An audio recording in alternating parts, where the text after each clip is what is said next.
आप सभी को मेरा नमस्कार। Learn with Savita Jaiswal channel में आप सभी का स्वागत है। तो आज हम लोग हिंदी व्याकरण में पर्यायवाची शब्द के बारे में पढ़ेंगे। तो आइए सबसे पहले जानते हैं कि पर्यायवाची शब्द होता क्या है। जिन शब्दों के अर्थ एक जैसे होते हैं उन्हें पर्यायवाची शब्द कहा जाता है। पर्यायवाची शब्द उन शब्द को कहते हैं जिनके अर्थ में क्या होती है, समानता होती है। किसी भी समृद्ध भाषा में पर्यायवाची शब्दों की संख्या अत्यधिक होती है। तो चलिए देखते हैं पर्यायवाची शब्द। जिन शब्दों के अर्थ में समानता होती है उन्हें पर्यायवाची शब्द या समानार्थी शब्द कहते हैं। या किसी शब्द के विशेष के लिए प्रयुक्त समानार्थक शब्दों को पर्यायवाची शब्द कहा जाता है। अद्यापि पर्यायवाची शब्द के अर्थ में समानता होती है, लेकिन प्रत्येक शब्द की अपनी विशेषता होती है। लेकिन जो प्रत्येक शब्द है उनकी क्या होती है, विशेषता अलग अलग होती है। ठीक है। और भाव में एक दूसरे से थोड़े क्या होते हैं, भिन्न अलग होते हैं। पर्यायवाची शब्द को अंग्रेजी पे सिनोनिम्स कहा जाता है और विलोम शब्द को एंटोनिम्स कहा जाता है। उसी तरह पर्यायवाची शब्द को क्या कहा जाता है, सिनोनिम्स कहा जाता है। समान या एक जैसा अर्थ देने वाला शब्द को पर्यायवाची शब्द या समानार्थक शब्द कहते हैं। तो चलिए देखते हैं हवा। हवा को और क्या क्या बोल सकते हैं हम लोग, पवन, वायु, समीर, वात, बयार, प्रकंपन, शमी। उसी तरह घर को गृह, सदन, आवास, आलय, गेह, निवास, निलय, मंदिर। ठीक उसी तरह से अमृत को सुधा, सोम, पीयूष, अमीय,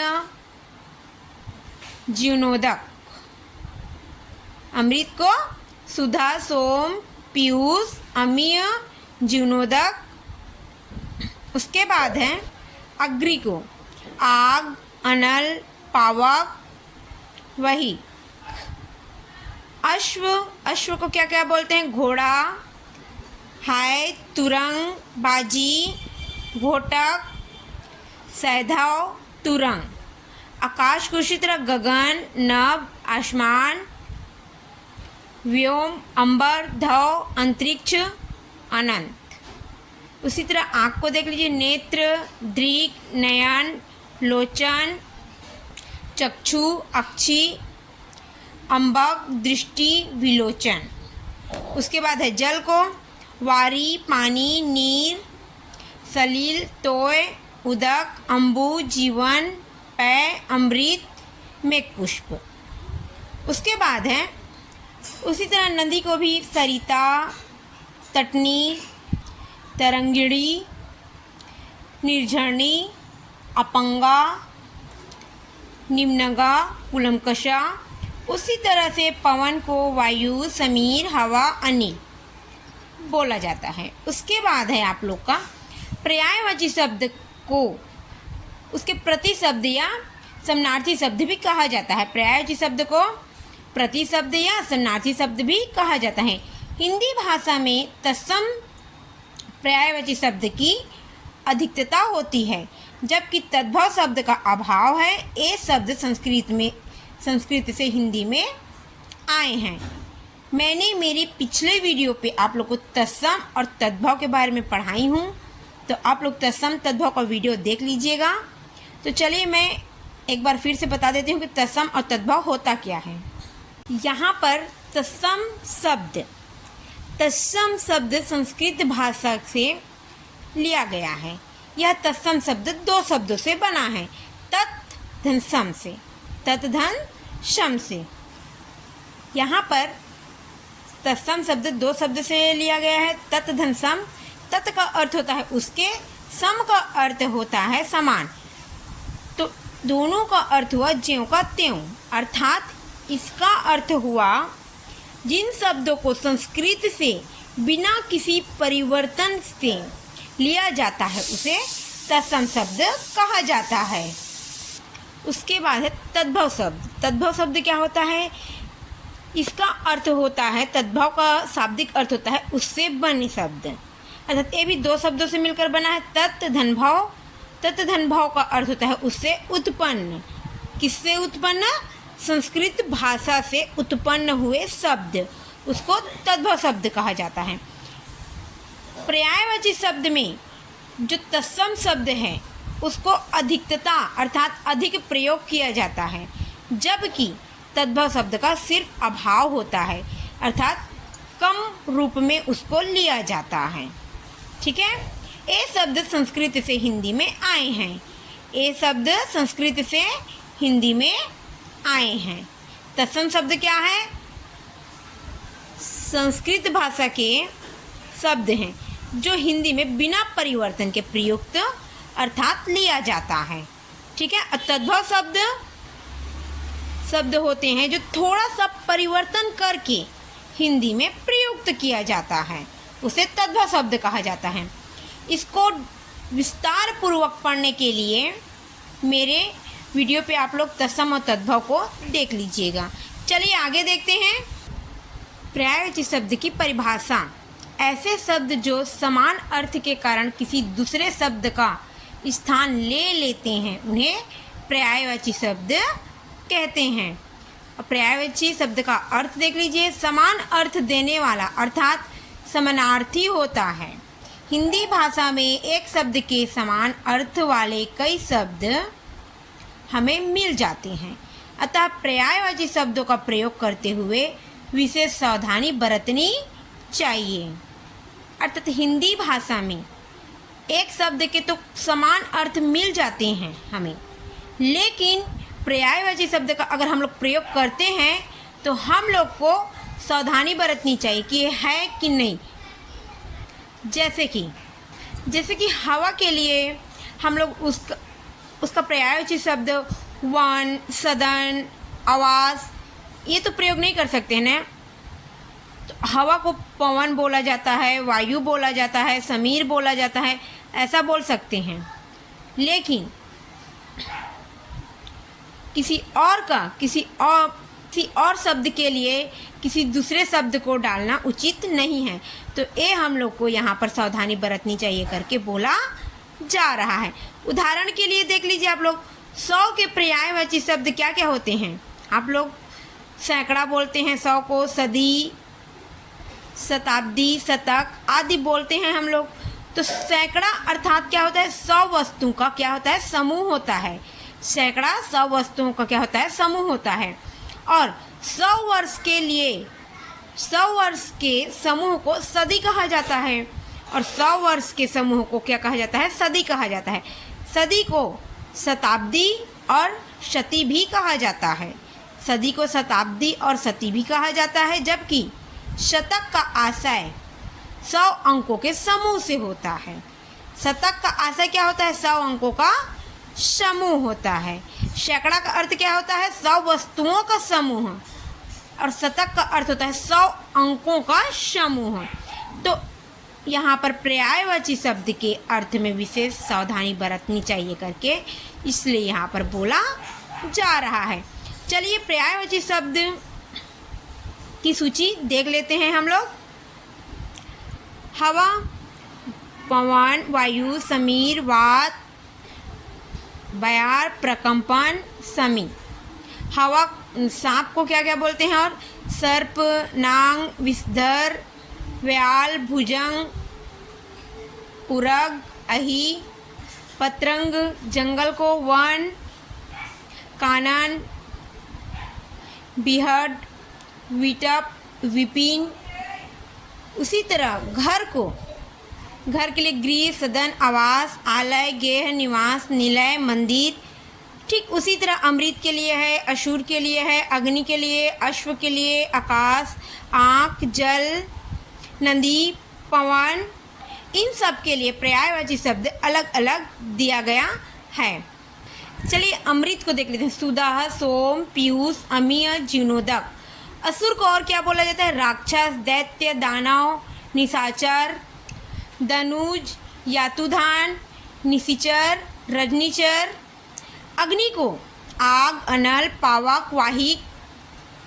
अश्व को घोड़ा, हाय, तुरंग, बाजी, घोटक, सदैव, तुरंग। उसी तरह आकाश को गगन, नभ, आसमान, अंबर, देव, अंतरिक्ष, अनंत। आँख का क्या कहते हैं? नेत्र, नयन, लोचन, चक्षु, अक्षि, अम्बक, दृष्टि, विलोचन। जल का पानी, नीर, तोय, उदक, अम्बु, अमृत, मेघपुष्प। नदी का है सरिता, तटनी। उसके बाद आगे देखते हैं पर्यायवाची शब्द के भेद। उसके बाद है पर्यायवाची शब्द के भेद। तो पर्यायवाची शब्द के तीन भेद होते हैं। पर्यायवाची शब्द को 3 भागों में विभाजित किया गया है, पूर्ण, अपूर्ण, भावपूर्ण। तो चलिए एक एक करके पर्यायवाची शब्द के भेद के बारे में पढ़ते हैं। यहाँ पर पहला है आप लोग का पूर्ण पर्यायवाची शब्द। पूर्ण पर्यायवाची शब्द वे शब्द होते हैं जो किसी वाक्य में प्रयुक्त होने पर एक दूसरे के स्थान पर आ जाते हैं, अर्थात फिर भी वाक्य में अंतर दिखाई नहीं पड़ता, किंतु अर्थ में कोई परिवर्तन नहीं होता, अर्थात वाक्य के अर्थ में अंतर दिखाई नहीं देता। जैसे कि देख लीजिए, यहाँ ऐसे शब्द जो दूसरे शब्द के स्थान पर वाक्य में प्रयोग होने पर बिल्कुल वही अर्थ देता है, वो क्या है आप लोग का पूर्ण पर्यायवाची शब्द है। जैसे पितृ, पिता। एक उदाहरण है आप लोग के लिए, आज तुम बहुत खुश लग रहे हो। एक और है, आज तुम बहुत प्रसन्न लग रहे हो। तो यहाँ पर खुश, फिर उसके बाद है आज तुम बहुत प्रसन्न लग रहे हो। तो यहाँ पर प्रसन्न और खुश का प्रयोग दोनों में किया गया है। दोनों शब्द, जैसे का या खा करके हम लोग लिख लेंगे कि का है, एक का है करके लिख लेंगे आज तुम बहुत खुश लग रहे हो, खा करके लिख लेंगे आज तुम बहुत प्रसन्न लग रहे हो। तो दोनों वाक्य में कोई अंतर नहीं है और ना ही अर्थ में परिवर्तन आ रहा है। एक और उदाहरण है, तुम मेरे लिए पानी लाओ या तुम मेरे लिए जल लाओ। तो इसमें भी इस दोनों वाक्य में अर्थ वही है और इनके अर्थ में कोई परिवर्तन नहीं है। तो क्या है, यहाँ पर ऐसे शब्द जो दूसरे शब्द के स्थान पर वाक्य में प्रयोग होते हैं और वह अर्थ वही होता है, उसका अर्थ क्या होता है? वही होता है, वो पूर्ण पर्यायवाची शब्द कहलाता है। चलिए दूसरा देखते हैं, अपूर्ण पर्यायवाची शब्द। अपूर्ण पर्यायवाची शब्द क्या होता है? ऐसे शब्द जो दूसरे शब्द के स्थान पर वाक्य में प्रयोग होने पर अर्थ में परिवर्तन कर देता है। अर्थ में क्या कर देता है? परिवर्तन कर देता है। पूर्ण पर्यायवाची में क्या होता था? अर्थ में परिवर्तन नहीं करता था, लेकिन अपूर्ण में क्या है? अर्थ परिवर्तन कर दे रहा है, इसलिए क्या है? अपूर्ण पर्यायवाची शब्द है। उदाहरण के लिए है गंगा, यहाँ पर हम लोग जल जोड़ दिए तो ये क्या है? पवित्र माना जा रहा है, गंगा जल करके। नाले का जल तो नहीं बोला जाता, यहाँ पर नाले का पानी बोलने से क्या? गंदगी, नाले का पानी। ठीक है, तो ये क्या है? अर्थ में परिवर्तन हो रहा है। उसी तरह अपूर्ण पर्यायवाची शब्द देखने पर समानार्थी लगते हैं, किंतु इनके अर्थ और प्रयोग में परस्पर अंतर होता है। क्या होता है? परस्पर अंतर होता है। प्रायः लोग असावधानी से इन्हें पूर्ण पर्याय शब्द मानकर प्रयुक्त करते हैं। अधिकांश लोग इसे पूर्ण पर्यायवाची शब्द मानकर प्रयोग करते हैं, किंतु जो जानकार व्यक्ति होते हैं, भाषाविद लोग होते हैं, वे सूक्ष्म भेद को समझते हैं, इनके सूक्ष्म भेद को समझते हैं। उदाहरण के लिए है, यदि उसने माता पिता को घर से बाहर निकालने का अपराध किया, उसने माता पिता को घर से निकालने का अपराध किया, ये हुए आप लोग के का। उसके बाद खा में हम लोग देखेंगे, उसने माता पिता को घर से बाहर निकालने का अपराध किया, और खा में उसने माता पिता को घर से बाहर निकालने का पाप किया। तो यहाँ पर अपराध और पाप, यहाँ पर अपराध और पाप का अर्थ में परिवर्तन है, अर्थात अलग है। जैसे कि देख लीजिए, अपराध राज्य के नियमों का उल्लंघन है। अपराध क्या है? राज्य के अपराधों का उल्लंघन है। और पाप क्या है आप लोग का? सामाजिक या धार्मिक नियम है। पाप क्या है? सामाजिक या धार्मिक नियम हैं। तो यहाँ पर जो वाक्य दिए गए हैं उसके अर्थ में परिवर्तन है। उसी तरह से नाप और तौल, नाप और तौल। तो नाप का प्रयोग हम लोग किस लिए करते हैं? नाप का प्रयोग मीटर और सेंटीमीटर का है, तथा माप क्या है?